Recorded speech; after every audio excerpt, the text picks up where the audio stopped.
Okay, it's midnight, a little after actually, and the parking lot, some beautiful cars around. Look at this green Javelin. Oh, beautiful car. Big bad green. Richard Guido in his old 65 GTO. This thing is well traveled all over the place. He's the only guy here that wears out parts like, you know, brake pads, those kind of things. The rest of us just sort of break down. These guys, a Yenko Camaro, a Yenko Nova.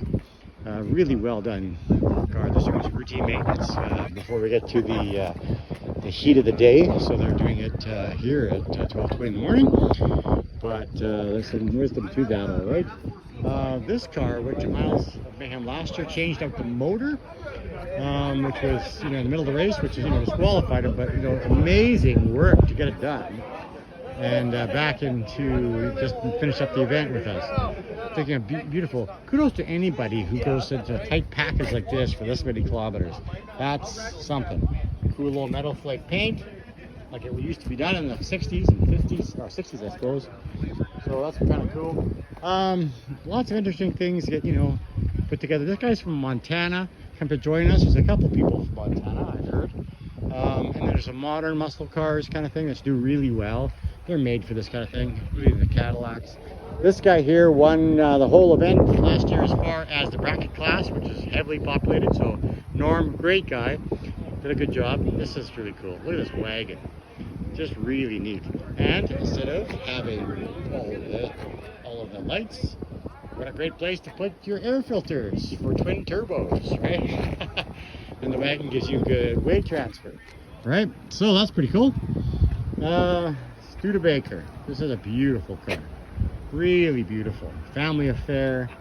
And look at this. It was done in the 80s and it's still really good, right? Like nothing's wrecked with it. Really kind of really neat.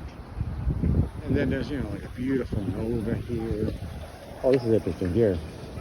This is a diesel motor in a Fox body and it does pretty well. Like it's really set up. These things launch so good, whatever you put that in them will just do well. Another Shelby.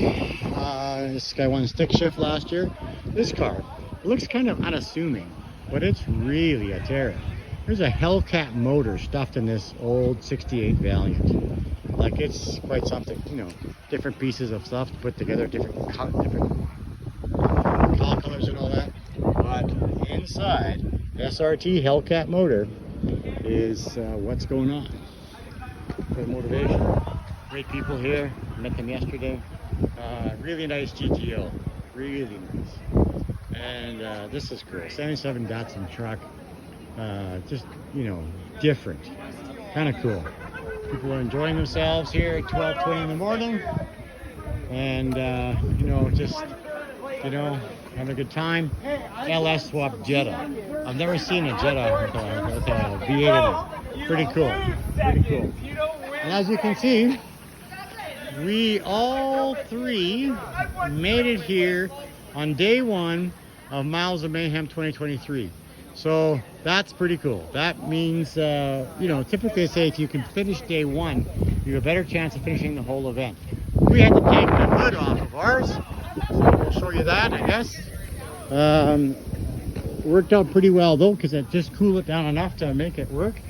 We got stuck into Edmonton traffic, but just put a garbage bag over top of it. But yeah, no, that produced a lot of airflow, and that's what we needed, right? So we arrived here at 12:05 in the morning, and somebody immediately offered me a beer, so that's kind of interesting. And yeah, look at this car. This car here. Look at the size of that air filter for a monster turbo hidden behind everything. This car ran the fastest time in Miles of Mayhem history at a 4.91 in the 8th mile. Unbelievable fast. So anyway, that's a taste of what's at the parking lot for Miles of Mayhem. And we're glad to be here as part of it. There's more on the other side, but I'm going to bed because it is late.